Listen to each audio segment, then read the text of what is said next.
pour son exposé et donne la parole à Madame Natalia German. Merci beaucoup, Monsieur le Président, Mesdames et Messieurs les membres du Conseil. Je suis ravie de pouvoir aujourd'hui m'adresser au Conseil de sécurité pour traiter du 20e rapport du secrétaire général sur la menace que représente Daesh. Je tiens à remercier le Bureau de lutte contre le terrorisme des Nations Unies, dirigé par le secrétaire général adjoint par intérim Alexandre Zoef, ainsi que l'équipe analytique et de surveillance des sanctions sous l'égide de M. Colin Smith. Merci aussi à tous nos partenaires des Nations Unies pour leur coopération avec la DECT dans le cadre de la préparation de ce rapport.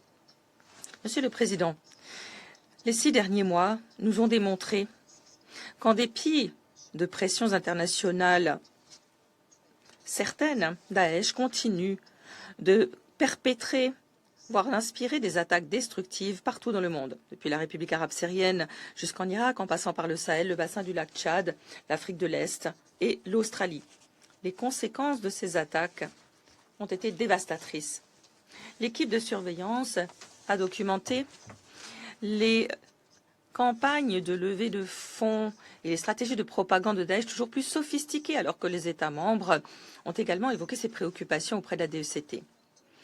La crise humanitaire demeure vive en République arabe syrienne, où plus de 26 000 personnes sont détenues dans des camps et dans des centres de détention du fait des liens familiaux ou autres qu'ils entretiendraient avec des membres de Daesh. La majorité des personnes détenues dans les camps sont des enfants, pour la plupart incapables de retourner dans leur communauté d'origine et auxquels on a refusé une procédure régulière.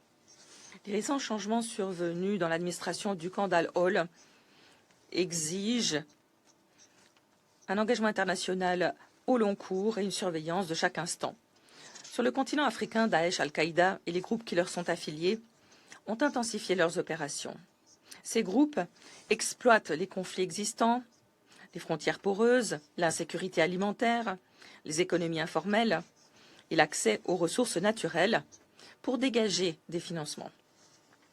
Les combattants terroristes étrangers emploient des technologies sophistiquées et ont recours à des voies informelles pour lever et déplacer des fonds avec une efficacité alarmante.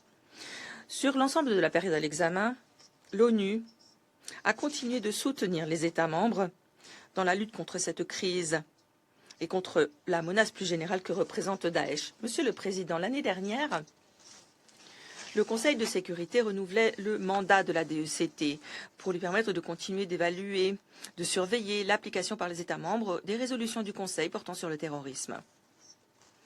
Cette décision faisait suite au 20e anniversaire de la DECT. À cette occasion, nous avions examiné les tendances, les enseignements tirés de plus de 200 visites d'évaluation menées par la DECT pour le comité de lutte contre le terrorisme. Ces 12 derniers mois, au nom du comité, la DECT a mené des visites d'évaluation en Autriche, au Cameroun, au Tchad, en Hongrie, à Malte, en Norvège et en Somalie. Cette semaine, une délégation de la DETC dirige une visite d'évaluation du comité au Tadjikistan. Nous travaillons en étroite collaboration avec chaque État membre dans lequel nous nous rendons pour adresser des recommandations sur mesure et recenser les besoins en matière d'assistance technique. Après la visite du comité en Somalie, la DECT, grâce à des financements du sous-fonds Paix et Sécurité des Nations Unies, a lancé un projet conjoint avec l'ONUDC en collaboration avec le BLT afin de faire face à l'utilisation d'Internet, des médias sociaux, des jeux vidéo par Daesh et les Shabab en Somalie et dans le reste de la région. L'initiative s'est concentrée sur l'application de la résolution 2713 du Conseil de sécurité et a permis d'amener à Nairobi, Kenya, 70 représentants d'autorités nationales de Somalie, de Djibouti, d'Éthiopie, du Kenya et d'Ouganda, des représentants de la société civile, des milieux universitaires et du secteur privé. Les participants ont recensé les solutions capables de renforcer les capacités de prévenir, détecter et mettre à mal l'emploi d'Internet à des fins terroristes. La DECT travaille aussi avec le BLT, la mission d'assistance transitoire en Somalie et d'autres partenaires pour appuyer les efforts déployés par la Somalie pour lutter contre le financement du terrorisme. En outre, la DECT travaille avec le BLT pour aider l'Afrique de l'Est, y compris la Somalie, à lutter contre l'utilisation par les terroristes d'engins explosifs improvisés. Ces efforts sont venus compléter l'action plus générale menée par l'ONU en Somalie, notamment les initiatives du PNUD et de l'Union européenne en collaboration avec le dispositif des Nations Unies contre les menaces terroristes mondiales. La DECT continue d'aider les États membres à mieux comprendre le financement du terrorisme, à mieux lutter contre ce phénomène en coopération étroite avec le groupe d'action financière, le GAFI, et les organes régionaux de même type. La DECT a publié son 4e résumé thématique des lacunes dans l'application des résolutions du Conseil de sécurité en lien avec la lutte contre le financement du terrorisme. Le rapport s'est concentré sur les États membres d'Afrique et reposait sur les récentes évaluations du comité, ainsi que sur les rapports d'évaluation mutuelle publiés par le GAFI et les instances régionales connexes en collaboration avec l'équipe de surveillance.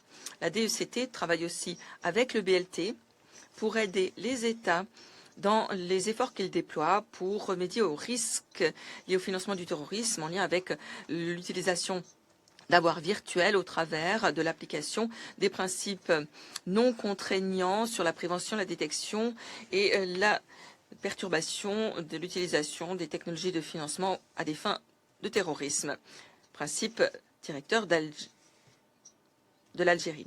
La DECT, aux côtés du BLT,